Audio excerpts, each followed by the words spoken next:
네, 예. 네, 예, 예. 얘기 들었습니다. 뭐, 고려하시죠. 예. 어, 우리 다다음 주도 아마 5시간 해야 될 가능성이 많은데, 오늘 어떻게 나가는지 한번 봅시다. 보고. 예. 어, 아니, 뭐, 일부러 굶어가면서 다이어트도 하는데, 뭐, 그렇게, 그죠? 어, 조금 하면 되죠. 저도 지금 이 여름이 다가오니까 체형 관리도 좀 해야 되고, 좀 무게가 나가면, 발바닥에 불이 나요. 불이 나기 때문에, 제가 원래 군대 가기 전에 58kg 신체 검사 받았을 때 군대 갔다 와서 63kg 그러다가 살이 살살살살 붙다가 72, 3kg 하다가 우리 집은 장가가면 찌는 집안이에요. 희한해 그래. 장가가고 80kg 넘더니 90kg로 팍 넘어가서 우리 집에 남자 중에 세 자리 안 간 사람은 유일하게 저밖에 없어요. 그래서 만나면 뭐 삼촌이고 형이고 아버지고 간에 우리 집에 사람 같은 건 너밖에 없다. 전부 이래 사람 같은 건 너밖에 없다. 외부 사람 뭐 하면 반드시 저를 앞세우고 그래 했어요. 전부 이렇거든요. 키는 아버지만이 좀 크시고 아버지한테 뺏겨서 삼촌은 조그맣고 못 먹어지고 형도 저보다 약간 큰데 전부 뭐 115kg, 120kg 막 이래요. 이래갖고 좀 굴러다니거든요. 제가 90kg 나가도 90kg 나갈 때도 사람 같은 건 니밖에 없다.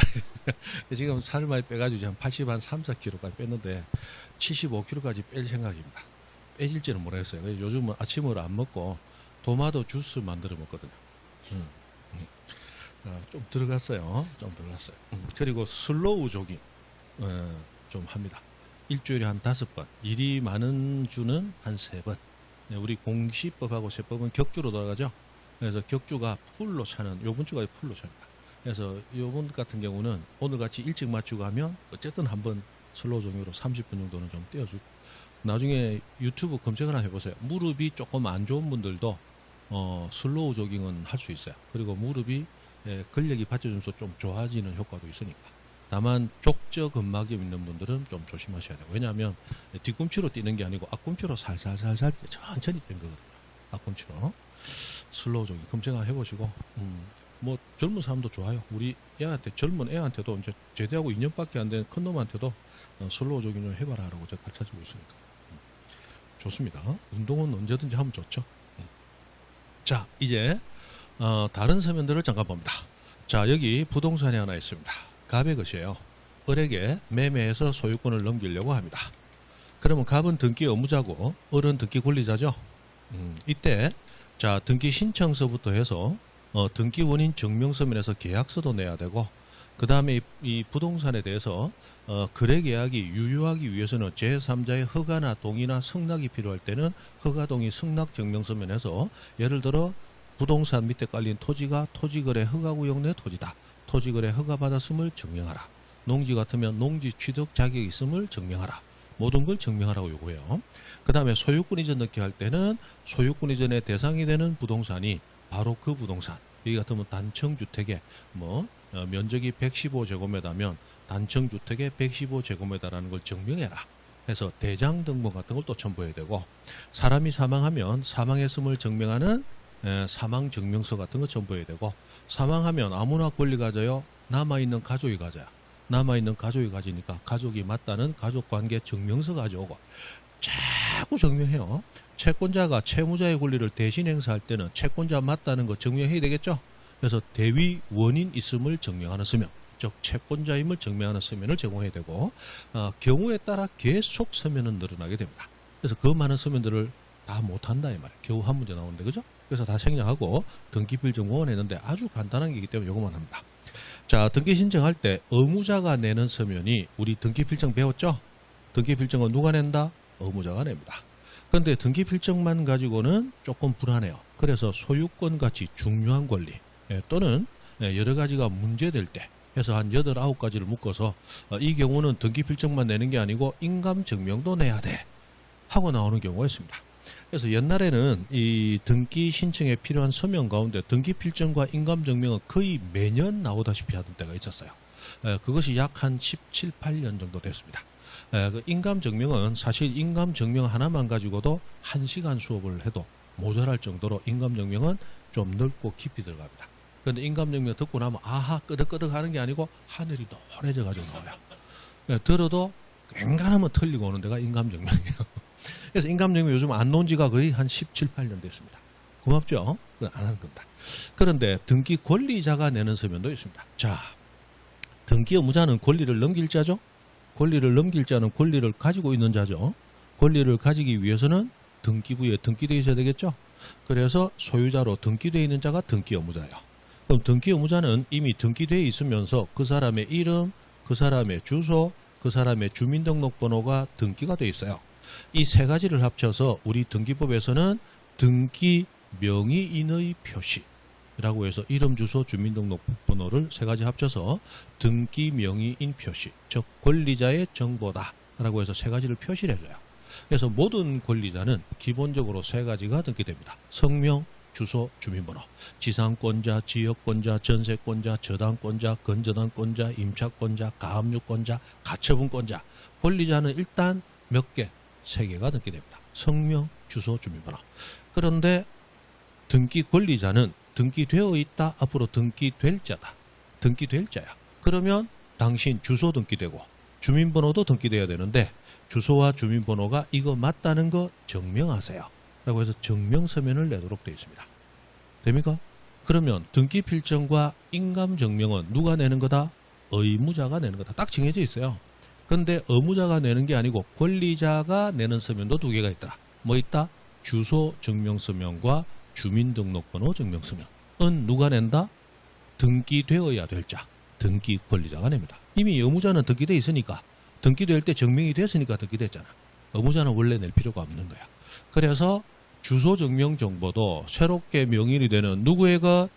권리자의 것을 제공하면 되고 원칙 의무자는 낼 필요가 없어요. 그런데 딱 하나의 등기 신청할 때는 의무자도 주소를 증명해야 돼. 무슨 등기할 때는? 소유권 이전 등기할 때는. 그래서 주소 증명 서면은 만약에 문제로 나온다면 거의 100% 가까이 요게 나옵니다.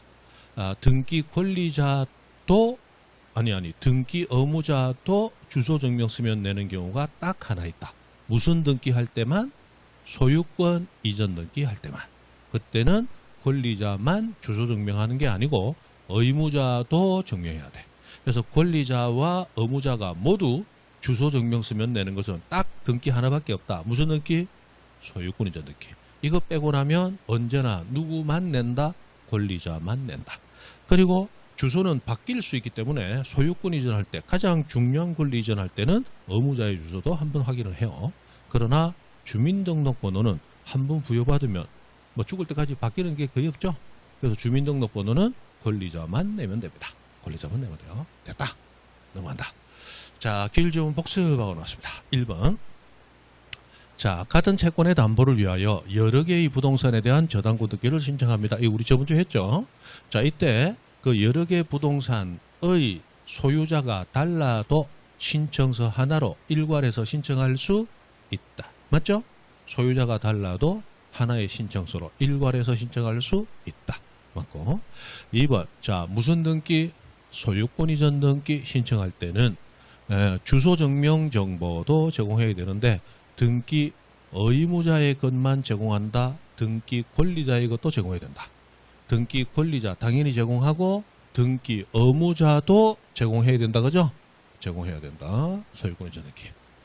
3번. 환매 특약 또는 권리 소멸의 약정하고 특약 약정 기간 지료 임차 보증금 특약 기지보 하고 나오면 필요적 임의적.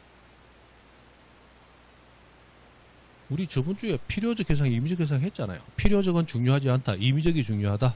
임의적 대상으로 5개. 특약 기지보. 제가 있던 고향 가면 이거 금방 외운다. 왜 외우느냐? 특약 기지배 이러면 바로 알아듣는다. 기지배하고 특약하는 거야. 기지배가 누구 얘기한다? 여자애를 우리 집안에서 기지배 이런다. 아, 됐다, 그죠? 그죠? 그죠? 이 지방의 표준말을 모르는 사람들하고 대화가 잘 안 돼요. 됐습니다. 특약 기지보, 필요적 임의적. 임의적 계산, 그죠? 특약 기지보. 됐습니다. 그 정도. 넘어가고. 자, 이제 등기 신청의 절차에서 114페이지. 자, 등기 신청하면 접수받고 심사 거쳐서 등기를 해줍니다. 자, 1대 양거를 1번. 등기관은 등기 신청 반드시 접수받고 접수 자체를 거부하지 못한다. 그죠? 그리고 접수할 때 접수번호를 부여하는데 이 등기관은 3번 접수번호 순서대로 등기사무를 처리하도록 되어 있습니다. 그래서 그 접수번호가 나중에 등기될 권리의 순위를 결정하는 결정적인 번호가 되죠. 해서 이 접수번호가 굉장히 중요합니다. 그래서 우리 접수번호가 순위와 관계있기 때문에 등기부에 등기된 권리의 순위는 갓순, 다접, 대접. 요거 외우라 그랬죠. 갓순, 다접, 대접 외우라 했습니다. 그리고 작년까지는 등기소별로 올해 첫 번째 손님 1번, 두 번째 손님 2번 접수번호가 등기소별로 부여가 됐는데 올해부터는 전국 등기소 통합해서 부여하도록 되어 있습니다. 통합해서. 그렇다. 그 다음에 4번 등기는 언제 효력이 발생하느냐. 등기를 마치면 언제부터? 접수한 때부터. 자, 요거 한번 보죠. 자, 여기 등기 신청했습니다. 신청했는데 예를 들어서 5월 1일 날 신청했습니다. 그럼 5월 1일 날 접수됐겠죠? 근데 등기를 심사하는 게 5월 2일부터 5월 3일까지 심사했어요. 그러다가 5월 4일 날 등기가 됐습니다. 그럼 5월 4일 날 등기됨으로써 권리 취득을 하게 된 거예요. 그러나 권리 취득하는 시기는 5월 4일부터가 아니고 언제부터? 5월 1일부터 취득하는 걸로 법이 소급표를 인정해 주는 겁니다. 그죠? 그래서 등기하면 권리 변동의 효력이 생긴다라고 했는데 그것은 권리 변동의 효력이 생기기 위한 요건을 얘기합니다. 요건. 그래서 우리 민법에 주택임대차는 대항력을 가지기 위해서 등기하면 등기한 때로부터 대항력 가지죠. 그런데 등기하지 않아도 대항력 가질 수가 있죠. 두 가지 요건을 갖춰야 돼. 주택의 인도 플러스 전입신고. 두 가지 요건을 갖추면 대항력 가질 수 있죠. 그런데 두 가지 요건 갖추면 그때부터 대항력이 생기는 거예요. 그 다음 날부터 생겨요. 다음 날부터. 요건은 오늘 갖추고 효력은 내일부터. 이렇게 요건 갖추는 날과 효력 생기는 날이 분리가 되더라고요. 그러면 등기도 등기 권리 변동의 효력이 생기기 위한 요건은 뭐 해야 돼? 등기해야 돼. 그래야 권리 변동 요건을 갖춘 거야. 근데 그 권리 변동의 효력 발생 시기는 언제부터? 접수한 때부터. 이렇게 요건과 효력 발생 시기를 분리했다는 거예요. 그죠? 그런 얘기입니다. 그래서 등기를 마치면 언제부터? 접수한 때부터 권리 변동의 효력이 생긴다. 라고 하는 거. 요건 뭐 여러 번 나왔습니다. 그죠? 그 다음에 우리가 등기 신청하면 등기관은 심사를 하는데 제출된 서류만 가지고 아주 형식적인 심사만 합니다. 그래서 이 형식적 심사만 하기 때문에 제출된 서류만 가지고 절차적 적법성만 심사해요. 우리 지적법은 서류 심사합니까? 현장 심사합니까? 현장 조사, 필요하면 청량까지 했죠? 왜냐하면 지적법은 토지가 가지는 눈에 보이는 것들을 공시하거든요. 어디 있다, 위치, 어떤 용도로 쓴다, 크기가 어떻다, 모양이 어떻다. 이 눈으로 보고 청량해서 알아내는 것들. 현장 가봐야 돼. 그러나 권리는 현장 가면 보여요? 안 보여. 여러분 이 건물이 누구 건지 오늘부터 3일 동안 건물 앞에서 밥도 안 먹고 쳐다보라고. 소유자가 누군지 알 수 있냐, 알 수 없냐? 알 수 없다. 권리는 눈에 보이는 게 아니거든. 그래서 현장 가서 조사하고 이런 게 일체 없는 거야. 그래서 등기는 많은 서류를 서면 신청 원칙으로 요구하고 있죠. 등기관은 사무실에 앉아서 그 서류 심사만 합니다. 그러니까 그 서류가 굉장히 많은 거야. 경우의 수에 따라서 서류가 계속 늘어나는 거야. 이런 경우 있습니다. 아, 이런 경우 있었어요? 증명하세요. 저런 게 있었습니다. 증명하세요. 아, 저는 이름이 이렇습니다. 증명하세요. 주소가 이거거든요. 증명하세요. 내 주소 모를까봐 다 그만 증명하라니까. 주민등록 등초본 가져와. 국가가 공인하는 서류 가지고 주소가 맞다는 거 증명하세요. 누구나 보는 등기부에 등기를 하는데 잘못된 주소 등기되면 안 되거든요. 모든 걸 뭐 하세요? 증명하세요. 굉장히 많은 서류가 요구되는 거예요. 자, 그래서 그 서류는 우리 다 안 한다. 그런데 자, 이 서류 심사만 하기 때문에 등기관의 심사권에 한계가 있어요. 그러므로 두 가지 예외적인 사항이 나옵니다. 자, 첫 번째, 유류분을 침해하는 등기 신청. 유류분은 보호되는 상속분, 침해할 수 없는 상속분을 유류분이라고 그럽니다. 침해 불가능한 보호되는 상속분. 자, 아버지가 모든 재산을 아버지 명의로 가지고 있었어요. 근데 자식이 둘이 있는데 아버지가 갑자기 몸이 안 좋아서 사망하게 됐습니다. 유언을 남깁니다. 아들아 딸아 나 죽고 나면 내가 가진 모든 재산은 너희들 가지지 말고 앞집 김양 줘라. 그리고 죽어버렸어요. 자 그러면 사망하기 전에는 내 재산이잖아. 내 재산이니까 내 마음대로 하는 거야. 법률행위 자유니까. 맞죠? 그러면 지금은 사망했지만 생존에 있을 때 의사를 정확히 얘기했다고. 누구 줘라? 앞집 김양 줘라.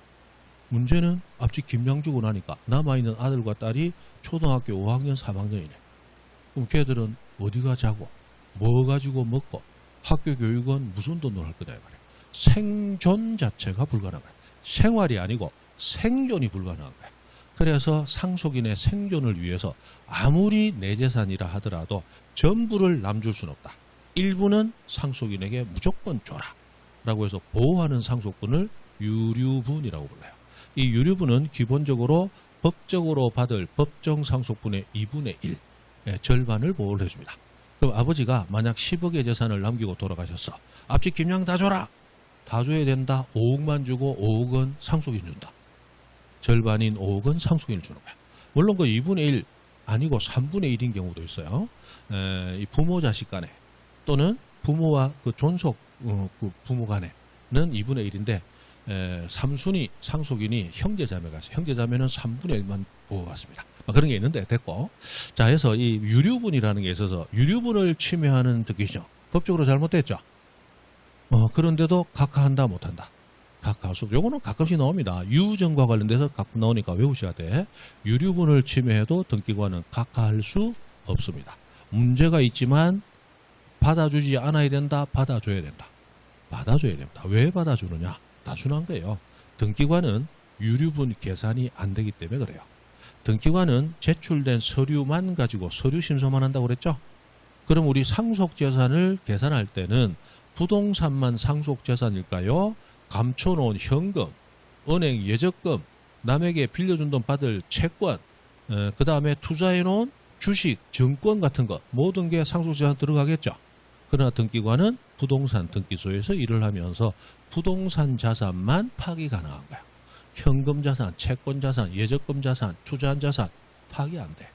그러므로 이 유류분 계산을 정확하게 할 수 있다 못한다. 못하기 때문에 부동산만 보면 유류분을 침해한 것처럼 보이더라도 일단 받아줘야 된다. 알 수 없다. 되죠? 실제로 유류분이 침해되면 우리 친족 상속편에 가면 여러분 채무 불이행하면 손해배상 청구권 채권편에 규정하고 있죠. 그것처럼 친족 상속편에 보면 유류분을 침해하면 유류분 반환 청구권이라는 걸 별도로 인정을 하고 있어요. 그래서 그렇게 해결하라 이렇게 한다. 그래서 유류분을 침해한 신청도 각하한다, 수리해야 된다. 수리해야 돼. 각하 못합니다. 그 다음에 이건 잘 안 나오는데 잘 안 나오는데 이번에 모의고사에서 이게 왜 잘 안 나오는 것만 실행됐는지 모르겠어서 할 수 없이 설명드립니다. 자, 판결받은 후 10년이나 여러분 민법 배우면 소멸시효라는 거 배우세요? 채권은 10년의 소멸시효 걸리죠. 그럼 여러분하고 나하고 매매 계약을 해가지고 소유권 이전을 청구하는 권리는 여러분하고 나 사이에 계약상 권리잖아. 이 채권이단 말이야. 몇 년의 소멸시효? 10년의 소멸시효 걸리는 거야. 그럼 10년 동안 행사하지 않으면 소유권 이전 청구권은 소멸하는 거야. 득기신청이 불가능해지겠죠. 그러나 확정 판결을 받은 후라면 확정 판결 받았다면 10년이 지나도 득기신청할 수 있다. 됐습니까? 10년이 지나도 득기신청할 수 있다. 뭐 받으면? 확정 판결 받으면. 그 정도 각하하지 못한다. 그래서 판결 받으면 10년이 지난 신청도 각하할 수 없고 유류분을 침해한 신청도 각하할 수 없다. 이렇게 각하할 수 없는 것은 등기관이 가지는 심사권이 철저하게 파들어가는 실질적 심사권이다. 제출된 서류만 가지고 심사하는 형식적 심사권이다. 제출된 서류만 가지고 심사하는 형식적 심사권이기 때문에 그래요. 그래서 이 소멸시효가 여러분은 그것까지는 안 배우고 소멸시효의 중단, 정지 이런 얘기 들어보셨어요? 그런 게 있죠. 그죠? 그래서 소멸시효를 중단시킬 수도 있고 새로 진행시킬 수도 있고 일정 기간 소멸시효 진행을 일단 잡아만 놓는 정지제도가 있어요. 그래서 뭐 그런 게 있기 때문에 그걸 등기관이 모두 판단할 수 있는 권한이 없다는 거예요. 그래서 일단 받아주라. 뭐 그렇게 되어 있습니다. 그런가 보다. 넘어가고. 자, 제일 중요한 각하입니다. 등기법에서 뭐 가장 중요한 거 가등기 무조건 나왔다.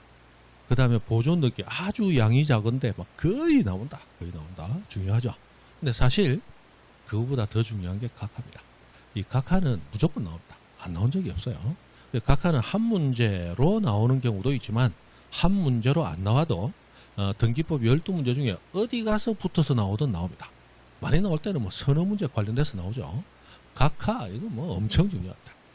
자, 우리는 등기를 신청했는데 등기관이 잘못됐어요. 이거 못해줘요. 라고 등기부에 기재를 안 해주는 거부 처분을 내릴 때 그것을 각하라는 이름으로 부른다. 이 각하를 할 수 있는 사유는 등기법이 11가지를 법으로 정하고 있어요. 등기법 29조 1호부터 11호까지 11가지 사유를 정합니다. 그래서 여기 보시면 관할이 아니다 1호, 등기할 것이 아니다 2호, 권한 없는 자 신청 3, 4, 5, 6, 7 뒤에 가면 8, 9, 10, 11하고 이제 차례대로 넘어오는 겁니다. 그 11가지 사유 중에 가장 중요한 것은 1호와 2호 사유이고 그 1호와 2호 사유 중에서도 보다 더 핵심적으로 별이 빛나는 것보다 더 많이 빛나는 중요한 것이 2호 사유입니다. 이 2호 사유 하나는 나머지 10가지 사유를 다 합하고 5제곱을 해도 2호 사유 하나를 못 따라옵니다. 그만큼 2호는 중요한 것 중에서도 가장 중요한 거예요. 등기부에서 제일 중요한 거 하나만 찝으라면 사건이 등기할 것이 아닌데 이거 뭐 제일 중요합니다. 제일 중요해요. 자, 1번부터 봅니다. 정기소는 관할이 정해져 있죠. 부동산 소재지에 따라서 물론 올해 관할 예외가 2개가 들어왔지만 그 2개 빼고는 관할 지켜야 되잖아. 관할이 아닌 곳에 신청하면 각하. 아까 공동저당 그러면 서울, 부산, 대구, 세종 4군데 부동산이 있다면 4군데 중 1군데 신청해야 돼. 맞죠? 근데 아무데나 신청하면 안 돼. 관할 위반이야. 안 받아준다. 관할 위반해서 신청했는데 등기관이 실수로 등기를 해주네. 재수 안 해요. 그 등기는 등기되더라도 절대 무효로서 등기관이 직권으로 말소시킨다. 그죠? 그래서 관할 위반 등기는 등기를 안 해주고 등기가 되더라도 절대 효력 인정 안 해줍니다. 그죠? 그렇다는 얘기요. 근데 이거보다 훨씬 중요한 거, 한 1000배는 더 중요한 것이 2호입니다. 등기할 것이 아닌데. 자, 등기할 것이 아니다. 표현이 애매모호한데 적나라하게 표현하면 등기가 불가능한 것을 신청한대. 가장 쉽게. 불가능한 등기를 신청한대. 등기할 것이 아니다. 이 말은 등기 가능하다, 불가능하다. 등기 불가능한 것을 신청했다. 이 말이에요. 맞죠? 자, 부동산 등기하는 거잖아요. 근데 시계 들고 와서 등기관님 이거 시계가 우리 집보다 더 비싼 시계야 이거 등기해 주세요. 해준다 안 해준다? 안 해주지. 그죠? 그리고 저번 토요일 날 결혼한 신혼부부가 지금 저기 제주도에 2박 3일 여행 갔다 와가지고 오늘 등기소 들렀어요. 등기소 들러서 뭘 하느냐? 신랑이 신부에게 합니다. 자기야, 자기 누구 거니까? 네, 나는 자기 거지. 등기관 보고 들었죠. 내 거니까 소유권 등기 해주세요. 해준다 안 해준다? 안 해주지. 왜냐하면 부동산이 아닙니다. 맞죠? 사건이 등기 불가능합니다. 이런 건 등기해도 무조건 무효인 거예요. 자, 그래서 이 등기할 것이 아닌 때 해당하는 것이 대표적으로 이제 그런 건데 이런 거 시험에 나온 건 아니겠죠? 예를 들어서 쉽게 이해하시려고 한 거고 그럼 등기할 것이 아닌 때 해당하는 것이 뭐가 있냐? 뒤에 가면 한 4-5페이지가 나와요. 그걸 배워야 되는데 자, 나머지부터 잠깐 설명합니다. 3호부터 11호까지는 단순한 거야. 신청할 권한 없다. 신청하면 각하. 등기 신청하는데 내야 될 서류가 빠졌다. 각하. 신청하는데 신청서나 각종 서류 간의 내용이 서로 불일치하는 게 있다. 각하. 신청서 적었는데 뭔가 빠졌다. 각하. 신청서 안에 이것저것이 서로 충돌해서 안 맞더라. 각하. 이 서류 저 서류 뭐 안 맞아. 각하. 그리고 등기 신청할 때 등기소는 맨입으로 해준다. 돈 받고 해준다. 등기 전 수수료 내고 부동산 취득하면 취득세 내야 되고 맞죠? 여러 가지 국민주택채권 매입해야 되고 의무가 있다고. 근데 돈 안 내고 등기관님 혹시 외상으로 안 될까요? 바로 쫓겨난다. 그죠? 돈 안 내면 무조건 각하야. 그런 얘기들이 뒤에 나오는 거예요. 그런데 이 각하는 각하를 해야 되는 게 맞지만 실수로 등기해 줄 수도 있잖아. 사람이 일이 실수할 수도 있잖아요. 맞죠? 저도 한 번씩 문제 풀다 보면 피곤하고 그러면 엉뚱한 얘기 한다고. 그렇다고. 각하를 해야 되는데 등기관이 실수로 등기해 줬어요. 그럼 그 등기는 효력이 어떻게 되느냐? 일단 유효하다. 유효하다. 아까 관할 위반의 등기와 등기할 것이 아닌 것이 등기되면 무조건 무효죠. 절대적으로 무효다.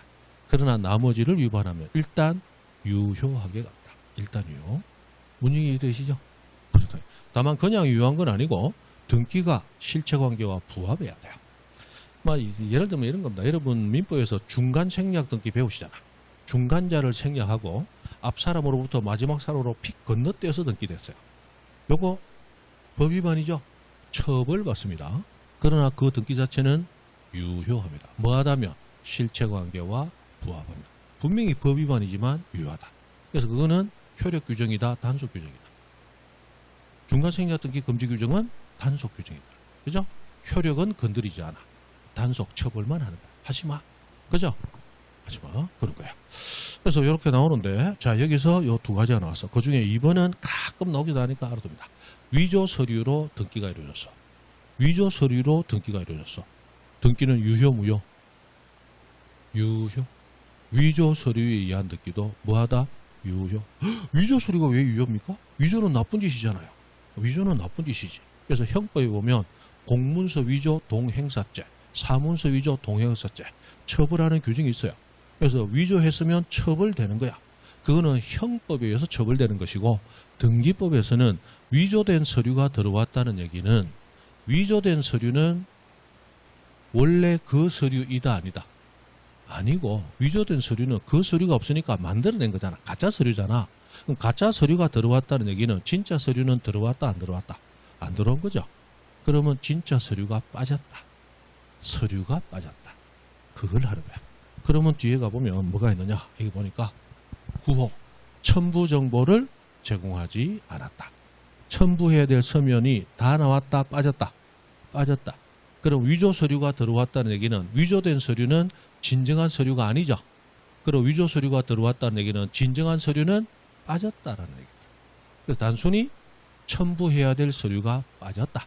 첨부 정보를 제공하지 아니했다. 그래 갔다는 얘기야. 되죠? 그래서 위조 서류에 의한 등기도 뭐하다? 유효하다. 시간 없는데 미치겠다. 그죠? 이런 거예요. 자, 여러분하고 나하고 부동산 거래를 했습니다. 자, 양 선생이 내 땅을 여러분한테 팔았어요. 그러면 인감증명, 등기필정 내가 가진 거 내야 되잖아요. 그런데 등기 신청은 자기계약 쌍방대리 허용되죠. 그래서 내가 여러분에게 대리권을 수여해버린 거야. 등기 신청할 때 내 대리인으로서 신청하고 매수인으로서 직접 신청하고 혼자서 다 하시오 하고 서류를 다 넘겨준 거야. 여러분은 서류 들고 등기 쫓아가다가 가만히 있자. 양 선생 인감 한번 보고 싶어. 해가지고 나이가 보니까 40 넘은 지 얼마 안 된 것 같은데 실제로 얼마 안 됐는지 더 얼마 안 됐는지 그거 확인하고 싶어. 그래서 꺼내가지고 인감증을 딱 보더니 바람이 휙 불더니 바람이 확 날려가는 거야. 쫓아가는데 또랑이 혹 빠지더니 갑자기 쥐가 들어와서 확 물고 들어가 버렸어. 인감 찾다 못 찾았다. 못 찾았다. 그래서 전화했습니다. 양 선생님 인감 하나 더 떼고 가세요. 했더니 양 선생이 전화 받고 뭘 하느냐. 지금 내 발밑에 하와이가 보입니다. 그럼 갔다 오셔서 지금 이민 가고 있습니다. 그러더라. 그럼 인감증명 발급받을 수 있다 못 받는다? 못 받잖아. 그래서 여러분은 어떻게 하느냐. 귀신 같은 영리한 기억력으로 조금 전에 잠깐 봤던 그 인감증명 모양 그대로 문구점에 들어가서 종이 한 장 사가지고 정교하게 그리기 시작하는 거예요. 그래서 냈어요. 근데 등기관이 위조됐다는 사실을 모르고 등기를 해줬네. 그러면 여러분 처분은 받아. 위조를 했으니까. 그러나 그 서류는 위조된 서류니까 진정한 인감증명은 안 들어온 거죠. 그러나 그 등기는 무조건 무효다. 무조건 무효로 할 필요는 없다. 무조건 무효로 할 필요. 왜? 여러분하고 나하고 사이에 실제로 매매계약, 실체적인 법률 관계는 있었다 없었다? 있었잖아. 무조건 무효로 할 이유는 없다는 거예요. 되죠? 그런 얘기입니다. 그래서 위조 서류에 의한 등기도 일단 유효하다. 또 무권 대리인이 한 등기도 유효하다. 이거 예전에 법률행위 대리와 등기신청 대리는 다르다고 그랬죠? 이거까지 하지 말죠. 무권 대리 하지 말고 요거만 하세요. 위조 서류. 그죠? 너무 많이 하면 힘든다. 그죠? 힘들다. 맞다. 됐다. 자, 그러면 사건이 등기할 것이 아닌 때 해당하는 것이 뭐냐. 요거 이제 아는 게 핵심이다 이 말이에요. 자, 1번에 분묘기지권, 유지권, 주의토지, 동행권, 특수지역권, 점유권 이 5가지 권리는 원래 등기되는 권리가 아닙니다. 이거는 한 3년 전인가 한번 나왔습니다. 근데 그거 나오기 전에는 거의 한 15년을 안 나왔던 거야. 그러다가 너무 안 나오니까 한번 툭 던지고 갔는데 한번 툭 던졌으니까 다시 또 던지려면 10몇 년 있어야 되겠죠. 됐습니다. 그래서 이건 넘어가시고, 뭐 유치권이나 점유권 같은 권리는 등기되는 권리 아니다. 민법에서 하시잖아. 주의토지 통행권도 독립한 권리가 아니죠. 소유권의 한 내용에 불과하죠. 등기 자체가 불가능해요. 2번부터가 이제 자주 나오는 거예요. 우리 등기법은 부동산 하나에 등기 기록은 몇 개만? 하나만, 딱 하나만 두도록 되어 있습니다. 그래서 위반해서 하나 있는데 또 만들어주세요. 만들어주지 않습니다. 맞죠? 자, 이것을 이렇게도 표현해요. 자, 부동산의 원시 취득자가 최초로 신청하는 등기를 무슨 등기? 보존 등기. 그 보존 등기가 되면서 등기부가 처음으로 만들어지는 거예요. 이해되시죠? 그래서 보존 등기가 된 이 말은 1등기 기록이 만들어져 있는 이 말이 되는 거야. 그런데 그 부동산에 다시 보존 등기를 신청한다. 그럼 보존 등기는 등기부를 만들어내는 등기죠. 그럼 다시 신청한 걸 받아주면 다시 등기부 또 만들게 돼. 그럼 1부동산 몇 기록이 돼요? 2기록 안 된다. 각하사유다. 그래서 만약에 잘못해서 등기부를 하나 더 만들어주더라도 혹시 민법에서 이중보존등기라는 이름으로 배우셨어요? 보존등기된 부동산에 다시 보존등기 돼버렸다. 등기부가 2개 만들어졌다. 그때 보존등기 명인이 동일하다면 무조건 선등기 기록이 유효하고, 보존등기 명인이 동일인이 아닐 때도 일단 선등기 기록이 원인 무효 아닌 한 선등기 기록이 유효하고, 이런 거 배웠죠? 됐어요. 옛날에 이 등기법이도 하고 민법에서도 했는데 요즘 등기법에서 문제가 안 나오거든요. 그래서 민법에서만 아마 배울 거예요. 네, 그런 게 있다.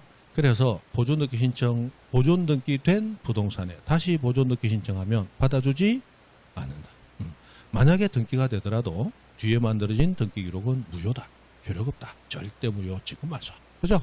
그래서 앞에 얘기와 뒤에 얘기는 표현은 다른데 내용은 똑같은 거야. 부동산 하나에 등기 기록은 몇 개만?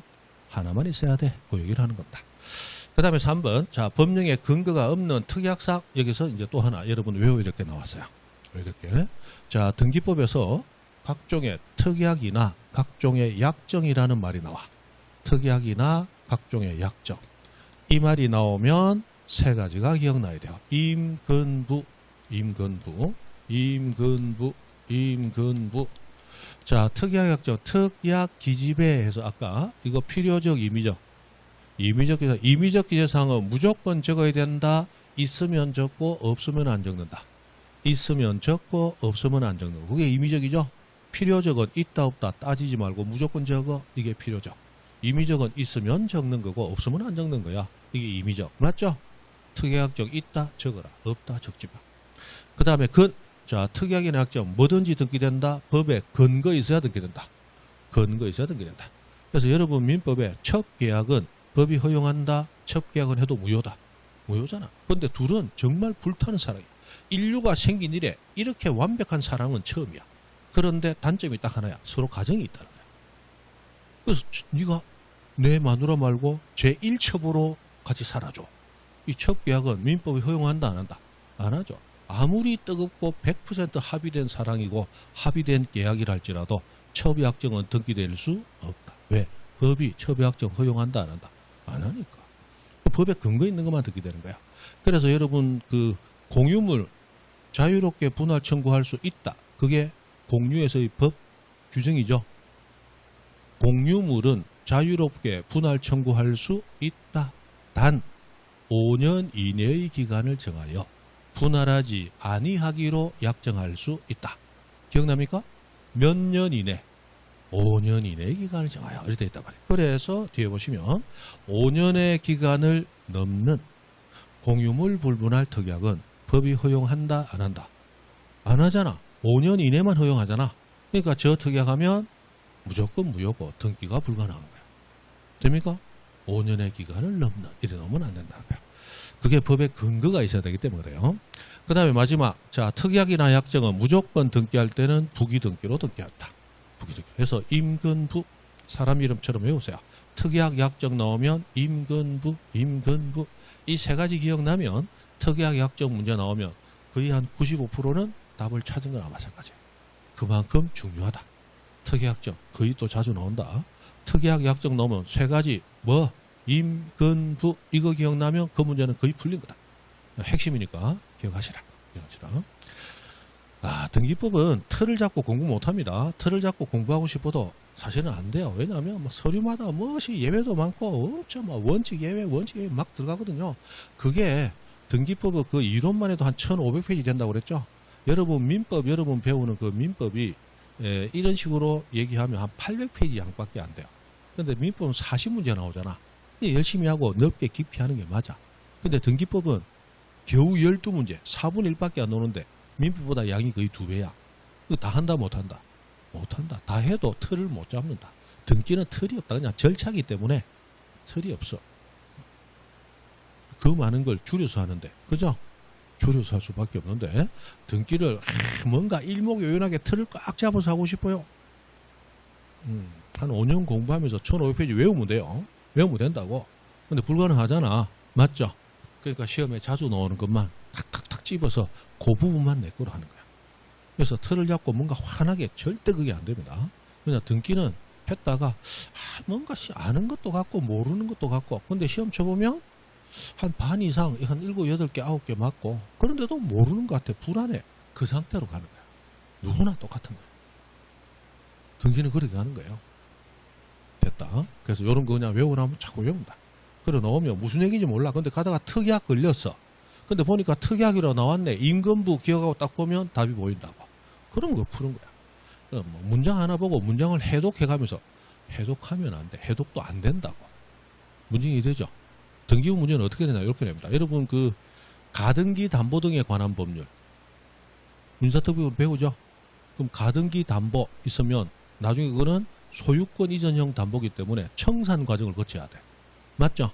그런데 우리 등기법 문제에서 뭐가 나오냐? 가등기 담보의 경우에 청산 절차를 거치지 아니하여 하고 와 나옵니다. 그럼 벌써 무슨 얘기인지 모르잖아. 머리 스팀만 뻐근하고 맞죠? 그래 놓고 한 서너 줄 나온다. 무슨 얘기인지 몰라. 그걸 이해하려고 하면 이미 등기부 기차는 떠나고 없는 거야. 나 혼자 뒤에 남아서 내년에 또 오는 거야. 그러니까 그걸 보는 게 아니고 등기법은 논리를 이해하려고 하는 게 아니고 절차법이기 때문에 항상 답은 절차에 있는 거야. 만약에 이게 민법 문제라면 청산 절차를 거치지 아니하여? 그러면 당사자와 제3자에 대한 관계를 나눠가지고 막 분석에 들어가야 돼. 그러나 우리는 민법을 푸는 게 아니고 등기법을 푸는 거야. 그럼 등기 절차만 머릿속에 있으면 되는 거야. 앞에 나왔던 민법적인 법률 관계는 일단 맡겨주는 거예요. 민법에서는 그걸 틀리게 준다고. 그러나 등기법에서는 일단 맡겨주면서 등기법은 뭘 물어요? 절차를 묻는 거야. 그러니까 그 절차는 여기 있는 거야. 이거 알면 문제는 풀린다니까. 앞에 거는 알 필요가 없는 거야. 자, 결론. 외우라는 거 외우라. 외우라는 거 외우라. 외우라. 그 다음에 4번, 5번. 자, 분리되면 안 되는 게 두 가지가 있습니다. 분리되면 안 되는 거. 첫 번째. 자, 구분 건물하면 우리 아파트 얘기하는 거죠? 자, 전유 부분. 아파트의 우리 집과 대지 사용권, 땅에 대한 권리는 분리되어 처분할 수 없다. 그래서 건물과 토지는 묶어서 사고 팔고, 묶어서 저당 잡고, 묶어서 압류, 가압류, 묶어서 경매. 맞죠? 그렇게 하는 거다. 그 다음에 5번. 자, 또 하나 묶여 있는 거. 저당권과 피담보 채권. 묶여 있죠? 분리되면 안 돼요. 그래서 채권 존재야 저당권도 존재. 채권 소멸하면 저당권도 소멸. 채권이 양도 이전되면 저당권도 같이 이전. 그래서 항상 같이 댕깁니다. 분리하여 나오면 각각 등기 안 해줘. 그 다음에 6번. 자, 우리 전세권은 토지든 건물이든 전세로 부동산 빌릴 수 있죠. 그러나 딱 하나 농지만큼은 땅 중에서 농지만큼은 전세권의 목적으로 할 수 없다. 농사짓는 땅은 전세로 빌릴 수 없다. 맞죠? 그러나 농지에 대한 지상권이나 임차권은 가능하죠. 그렇습니다. 참 희한한데 그것도 있어요. 그 다음에 7번. 자, 관공서 또는 법원의 촉탁으로 실행되어야 할 등기. 자, 촉탁은 개인이 하는 거다. 관공서가 하는 거다. 관공서가 하는 거죠. 그럼 관공서의 촉탁으로 실행되어야 한다는 얘기는 촉탁으로만 가능하지 개인이 신청할 수 없다는 얘기죠. 근데 그걸 신청했어. 그럼 당연히 각하지. 자, 별거 아닌데 여기서 우리가 외워야 될 건 뭐냐? 처분제. 이게 뭐냐? 이거야. 요건 이제 외우셔야 되는 거예요. 처분 제한. 자, 처분 제한 하는 것이 민법에서는 뭐 처분 제한 거의 안 나올 거야. 여기 이제 등기부에서는 나름 중요도를 가집니다. 자, 처분 제한. 등기법에서 처분 제한하고 나오면 세 가지가 기억나셔야 돼. 칙촉 금지노, 칙촉 금지노. 자, 직권 보존 등기. 촉탁으로만 가능. 개인이 신청할 수 없음. 그 다음에 금지 효력은 없다. 금지노. 자, 제한만 하지 금지 효력은 없다. 이렇게 되어 있습니다. 자, 처분 제한에 해당하는 대표적인 것이 압류, 가압류, 가처분, 경매가 있어요. 이번에 우리 방문각 모의고사 5월달 문제를 보니까 이 네 가지도 몰라서 난린데 어떤 선생님이 냈는지 강제화의 개시 결정하고 뭐 시험에 한 번도 나온 적 없는 그거까지 시험이 냈더라고. 물론 그거 뭐 틀리라고 내는 문제는 뭐 틀리라고 내는 게 맞는데 그런 까지 뭐 자기가 많이 안다고 자랑하는 건 좋은데 뭐 시험 안 넣고 좀 안 냈으면 좋겠는데 뭐 그랬어요. 자, 그래서 이렇게 나옵니다. 우리 공인중개사 시험에서는 요 정도만 하면 됩니다. 요 정도만 하면 돼요. 공인중개사 아니고 법무사 시험으로 가면 처분 제한 듣기가 요거 말고도 몇 가지가 더 있습니다. 하는데 우리 시험에서는 요 네 가지를 제외하고 나온 적이 없어요. 자, 압류하고 나오는데 묶는다는 거예요. 압류. 묶어버리는데 압류는 누가 하느냐? 국가 세무서에서 합니다. 여러분이 세금을 안 냅니다. 그럼 세무서에 내라고 독촉하겠죠? 그래도 계속 안 내. 그래서 세무서에서는 그래? 그렇다면 너 부동산을 경매처럼 넘기겠다. 그래서 세무서가 경매처럼 넘기는 것은 공매라고 합니다. 공매. 여러분 그래서 경공매 이런 얘기 들어보셨죠? 경매는 개인이 개인 재산을 강제로 처분하는 게 경매입니다. 공매는 국가기관 세무서가 조세 체납자의 재산을 강제로 경매처럼 넘기고 그 대가에서 세금을 강제로 받아가겠다. 그런 목적을 하는 게 공매예요. 됩니까? 자, 문제는 세금을 여러분이 안 냈다면 여러분 재산을 공매로 넘기는 거지. 다른 사람 재산을 공매로 못 넘기잖아. 그죠? 근데 세금 안 내고 배째라고 버티는 인간들의 공통점 중에 하나가 법을 좀 아는 거예요. 그러니까 안 내고 안 내다가 공매 넘기려고 그럼 어떻게 하느냐? 조금 싼 가격으로 금매로 팔아버립니다. 그래놓고 현금화해서 자, 부동산은 항상 그 자리에 있기 때문에 재산을 속일 수가 없죠. 그러나 현금은 가장 숨기기 좋은 재산이잖아. 맞죠? 현금 받아가지고 집으로 바로 온다. 뒷산 거쳤다 온다. 뒷산 거쳤다 온다. 올라갈 때는 낑기대고 갔다가 내려올 때는 맨 먹고 내려온다.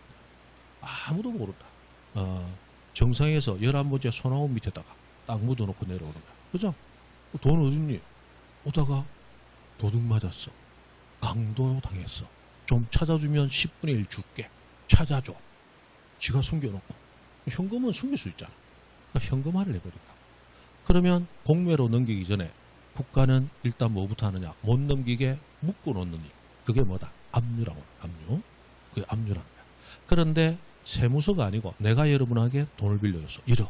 그런데 수업에서 만났기 때문에 뭐 저당 설정해줘. 담보 뭐 제공해. 이런 말도 안 하고 믿고 빌려줬어. 근데 1년 뒤에 받으러 갔더니 여러분은 소고기 먹고 나온 배만 톡 내면서 배째. 돈 준다 못 준다. 못 줘? 이러고 있더라. 그럼 나는 만약에 저당권을 가졌다면 여러분 부동산을 바로 경매로 넘길 수 있겠죠. 그러나 저당권이 없는 일반 채권자는 경매로 넘기려면 법원에 확정 판결을 받는 등 일정한 절차를 강제적으로 거쳐야 돼. 그래서 강제 경매를 실시하기 위해서는 판결을 받아야 여러분 부동산 경매로 넘길 수가 있는 거야. 됩니까? 근데 판결은 오늘 저녁에 내면 내일 아침에 나옵니까? 오늘 내면 한 6개월에서 대부분까지 가면 한 2, 3년도 걸립니까? 2, 3년도 걸려. 맞죠? 그러면 판결 나기 전에 여러분 가만히 있어요? 싹 팔아먹어버려. 팔아먹어버리고 현금화 해놓고 숨겨버린다는 얘기야. 그러면 여러분 재산을 팔도록 놔둬야 돼? 못 팔도록 묶어야 돼? 묶어야 돼. 그런데 세무서는 국가기관이죠? 바로 묶어. 그게 압류야. 근데 개인이 개인을 묶을 때는 아직 묶을 수 있는지 확실하지 않죠? 법원의 판단 나와야 되잖아. 근데 법원 판단 나오기 전에 미리 묶잖아. 그래서 임시적으로 묶는다. 거짓 가짜를 써서 가압류. 이렇게 하는 거야. 그래서 가짜가 붙는 건 국가가 하는 거다? 개인이 하는 거다? 개인이 하는 거야. 그래서 돈 받을 목적으로 여러분 재산을 묶어버려. 그때 하는 게 가압류예요. 그래서 가압류는 돈 받을 목적, 그걸 그럴듯하게 금전, 채권, 보전 목적 이렇게 부른다. 금전, 채권, 보전 목적. 요 말까지도 시험에 나왔어요. 금전, 채권, 보전 목적. 근데 가처분은 금전, 채권, 보전 목적이 아닌 이외 목적이에요. 이외 목적. 자, 예를 들어서 요즘 이런 것들 가끔 나오잖아. 내 계좌에 모르는 돈이 들어왔다. 이런 거 가끔 있죠. 그거 아니고 여러분 땅이 아닌데 여러분 명의로 잘못 등기가 돼버린 거야. 그럴 수도 있겠지. 등기하다 보니까. 그럼 여러분은 내 명의로 들어왔을 때 빨리 팔아먹으려고 할 거 아니야. 그러면 나는 그게 내 재산이라면 못 팔아먹고 나한테 돌려줘라고 요구할 거잖아. 그럼 여러분이 뭐라 하느냐. 이게 내 명의로 됐다는 것은 내가 먹고 토끼라는 하늘의 계시다.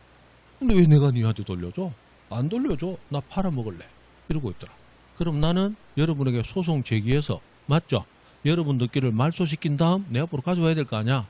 시간이 걸리겠죠. 근데 그 안에 여러분 팔아먹으면 어떡해? 그러니까 못 팔아먹도록 묶어야 될 거 아니야. 맞죠? 그 처분을 제한하는 거야. 근데 지금 나는 여러분에게 돈 받을 목적이에요. 소유권 등기를 되찾을 목적이에요. 소유권 권리를 되찾을 목적이지 돈 받을 목적이 아니죠. 이렇게 돈 받을 목적이 아닐 때는 가처분으로 갑니다. 자, 돈 받을 목적으로 묶는다. 가압류.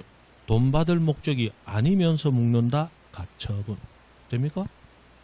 그래서 요즘 뭐 뉴스 같은 거 보다 보면 뭐 어디 단체에서 또는 회사에서 누가 대표로 선출이 됐는데 대표 선출 과정이 잘못되었다. 대표로서의 직무 집행을 일시적으로 정지하는 가처분. 이런 얘기 좀 들어보셨어요? 뭐 하지 못하라? 가처분. 그럼 가처분하고 났을 때는 돈이 엮여 있다, 돈이 안 엮여 있다. 돈이 안 엮여 있을 때 가처분하는 거야. 됐다? 경매는 다 아는 거고, 그죠? 자, 요런 등기가 되면, 그 사람은 자기 재산이지만 남에게 처분할 수 없게 되잖아. 그럼 처분하지 못하도록 제한을 두는 것은 개인이 타인의 처분의 자유를 제한할 수 있다면 그러면 내 부동산도 내 마음대로 처분이 가능하다, 불가능해진다. 타인이 자기 마음대로 내 부동산 처분을 제한하고 들어올 수 있다면 나는 내 부동산이지만 내 거지만 내 마음대로 처분할 수 없게 되겠죠. 처분의 자유가 침해받게 되잖아요. 그래서 처분의 자유를 침해하는 것은 개인은 못해. 관공서만이 할 수 있어. 그래서 관공서 촉탁으로만 제한할 수 있고 개인이 신청해서 제한할 수는 없는 거야. 무슨 이해되시죠? 만약에 여러분 오늘 수업 듣는데 이렇게 좋은 수업 하는데 졸고 있다. 내가 기분이 무지 안 좋은 거야. 그래서 맛 좀 봐라고 뭐 하느냐. 여러분 부동산을 가압류해 버릴 거야. 여러분 부동산 팔고 싶은데 묶여있단 말이야. 가압류 묶여있으면 잘 안 팔리겠지. 맞죠? 그러면 내 마음대로 졸았어? 가압류. 이리 하면 되겠다 안 되겠다? 안 되잖아. 그러니까 이 처분 제한은 누구만 할 수 있다. 관공서만. 촉탁으로만 가능하지 개인이 신청할 수 없도록 하는 거야. 타인의 처분의 자유를 마음대로 제한할 수는 없다는 거야. 관공서만이 가능하다. 촉탁으로만 가능하다. 신청으로 안 돼. 여러 번 나왔어요. 그 다음에 가압류 등기된 부동산 처분이 제한될 뿐입니다. 금지되는 건 아닙니다. 자, 가압류되어 있다는 얘기는 지금 가압류해놓고 판결받아서 경매 넘길 거라고 그랬죠? 그럼 가압류되어 있는 부동산이 있어요. 그럼 여러분이 보니까 집이 마음에 들어. 보니까 소유자가 갑이야. 소유자 갑인데 밑에 가압류 들어와 있네. 그럼 가압류 들어와 있다는 얘기는 가압류권자가 소송 제기하고 이기면 경매 들어오고 있다는 얘기잖아. 맞죠? 근데 나는 이 집이 너무 마음에 들어. 지금 사고 싶어. 그럼 갑한테 가서 얘기합니다. 내가 사고 싶습니다. 그러니까 갑이 정직하다면 얘기할 거야. 가압류에서 싸우고 있는데 나중에 잘못될 수도 있는데 그래도 사겠수? 내가 이 집에 하루라도 못 자면 내일 죽을 것 같으니까 오늘 살 거예요. 좀 싸게만 주시오. 그러면 내 앞으로 등기가 가능한가? 가능합니다. 처분이 어려워질 뿐이지 처분이 금지되지는 않는다. 됩니까? 자, 소송의 결과 을이 무조건 이겨요? 을이 질 수도 있어요. 을이 질 수도 있잖아. 그럼 경매로 들어간다 안 들어간다? 안 들어갈 수 있잖아. 맞죠? 처분이 금지되는 건 아니야. 그냥 제한될 뿐이야. 근데 만약 을이 이기면 내가 소유권 등기했다가 을이 이기면 을은 경매 신청하겠죠. 그럼 법원 경매에서 낙찰되면 소유자였던 나는 소유권 가져요, 잃어버려요. 잃어버려. 그 위험은 안고 가야 된다. 그럼 여러분 같으면 부동산은 1, 2만 원 하는 것도 아닌데 그 위험을 안고 살려고 할 거다, 안 할 거다? 안 하겠죠. 그 팔려고 내놔도 어렵다. 처분이 제한되는 거지 금지되는 건 아니야. 나는 내일 뺏기더라도 오늘 잠 한숨 자야 되겠어. 그 집에서. 무대포가 있으면 팔 수 있다. 그러나 실제로 살 사람은 거의 없을 거다. 그래서 제한되는 거지 금지되는 건 아니야. 실제로 어떤 문제가 나왔냐. 가압류된 부동산도 전세권 등기, 가압류된 부동산도 소유권 이전 등기 할 수 있다. 있다. 다 된다. 무슨 이해되시죠? 금지되는 건 아니야. 가압류되어 있는데 살려고 하지 않을 거다. 가압류되어 있는데 전세 들어오려고 하지 않을 거다. 경매는 그 말인데. 맞죠? 그런 얘기입니다. 그 다음에 처분 제한 등기가 들어왔을 때 부동산이 미등기면 직권으로 보존등기 해주는데 그건 나중에 보존등기 가서 배우시죠. 됐습니다. 자, 그 다음에 자, 그래서 우리 처분 제한 나오면 칙척금지로 외우세요. 우리 등기법에서는 제법 시험에 나옵니다. 칙척금지로. 그 다음에 특약 약정 나오면 임근부 처분 제한 나오면 칙척금지로 자꾸 외우세요. 그 다음 8번. 자, 우리 공동소유 중에 합유는 지분이 등기되지 않습니다. 그래서 지분이 등기되지 않기 때문에 합유 지분에 대한 모든 등기는 다 불가능합니다.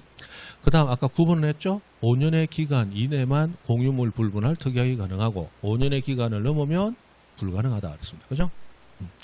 그 다음 11번은 지나가면서 그냥 하천은 못 빌립니다. 하천 부지는 못 빌려요. 뭐 살 수도 있고 저당권 설정도 할 수 있고 다 가능하지만 빌릴 수는 없습니다. 지상지역 전세임차권 안 됩니다. 됐고 넘어가서 자, 이거 중요하죠. 여기서부터가 실제로 중요한데